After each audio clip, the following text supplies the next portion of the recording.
দাঁড়াও দাঁড়াও দাঁড়াও, পেজ বা প্রোফাইল কিন্তু সাসপেন্ড হয়ে যেতে পারে না, হয়ে যাবে, বা পেজ বা প্রোফাইল রেস্ট্রিক্টেডও হয়ে যাবে। এখন কোনো রকম ওয়ার্নিং ছাড়াই পেজ বা প্রোফাইল কিন্তু সাসপেন্ড হয়ে যাবে, পেজ রেস্ট্রিক্টেডও হয়ে যাবে। হ্যাঁ বন্ধু, ঠিকই শুনেছ। হ্যালো এভরিওয়ান, আমি মন্দিরা ফ্রম ওয়েস্ট বেঙ্গল। চলে এসেছি আরও একটি নতুন ইনফরমেটিভ ভিডিও নিয়ে তোমাদের সামনে। যে ভুলগুলির কারণে পেজ বা প্রোফাইল সাসপেন্ড বা রেস্ট্রিক্টেড হয়ে যায়, সেই ভুলগুলো নিয়ে আজ তোমাদের সাথে আমি শেয়ার করব। হ্যাঁ, একবার যদি এই পেজ সাসপেন্ড হয়ে যায় তাহলে কিন্তু কোনো রকমভাবেই কোনো রকম প্রসেসে কিন্তু আমরা নিজেদের কাছে এই পেজ ঠিকঠাকভাবে ফিরিয়ে আনতে পারবো না। তাহলে চলো কী কী ভুলের কারণে কোনো ওয়ার্নিং ছাড়াই আমাদের পেজ বা প্রোফাইল সাসপেন্ড বা রেস্ট্রিক্টেড হয়ে যায়, তো এই বিষয়গুলো আজকে তোমাদের সাথে আমি শেয়ার করি। আর সবার আগে একটা কথা বলি, আমার এই ভিডিওটা যদি তোমাদের ভালো লেগে থাকে অবশ্যই লাইক কমেন্ট করো, আবার নতুন নতুন বন্ধুদের কাছে একটু ছড়িয়ে দিও। আর যারা এখন এই ভিডিওটা দেখার সময় পাচ্ছ না একেবারেই, তারা ভিডিওটাকে একটু সেভ করে নিও। আর সবসময় নতুনদের পাশে ছিলাম, পাশে আছি, তো চলো দেখতে থাকো। প্রথমত হচ্ছে ডাউনলোড করা ভিডিও। হ্যাঁ, ডাউনলোড করা ভিডিও, তোমরা যদি কোনো রকম ভিডিও তোমাদের ভালো লাগলো, অর্থাৎ কারো ভিডিও যদি তোমাদের ভালো লেগে থাকে, সেই ভিডিওটা তোমরা ডাউনলোড করে নিজেদের পেজ বা আইডিতে যদি পোস্ট করে দাও, তো সেক্ষেত্রেও কিন্তু আমাদের এরকম সমস্যার সম্মুখীন আমরা হতে পারি।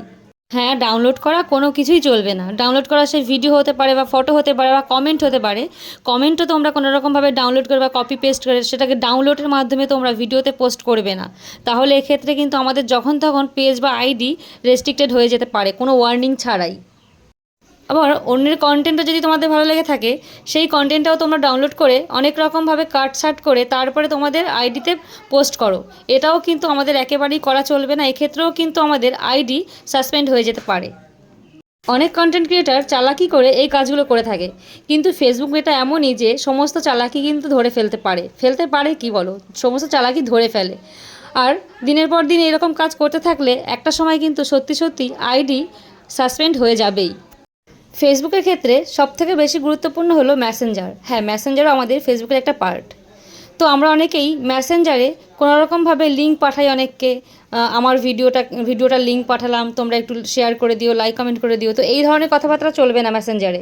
আবার অনেকে আছে মেসেঞ্জারে তর্ক বিতর্ক, ঝগড়াঝাঁটি, কোনো রকম কোনো কথাবার্তাকে নিয়ে এই সমস্ত তর্ক করে যায় মেসেঞ্জারে একে অপরের সাথে। তো এই বিষয়গুলোকে ইগনোর করতে হবে।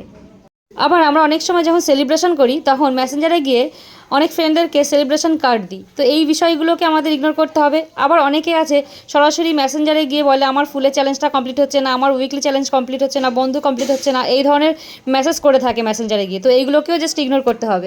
অনেকে বলে থাকে আমাকে ফলো করো, ফলো ব্যাক দেবো। তো এই ধরনের কথাবার্তা একেবারেই চলবে না, তবে পেজ বা আইডি সাসপেন্ড হয়ে যায়। নিজে থেকে তোমার পেজে কোনো কোম্পানির পারমিশন ছাড়াই, অর্থাৎ সেটা খাবারের কোনো জিনিস হতে পারে বা কোনো রকম আমাদের মেকআপের জিনিস হতে পারে, তুমি সেই পারমিশন ছাড়াই প্রমোশন করছো বা তোমার আইডিতে কারো আইডির প্রমোশন করছো, এগুলো চলবে না। নমস্কার।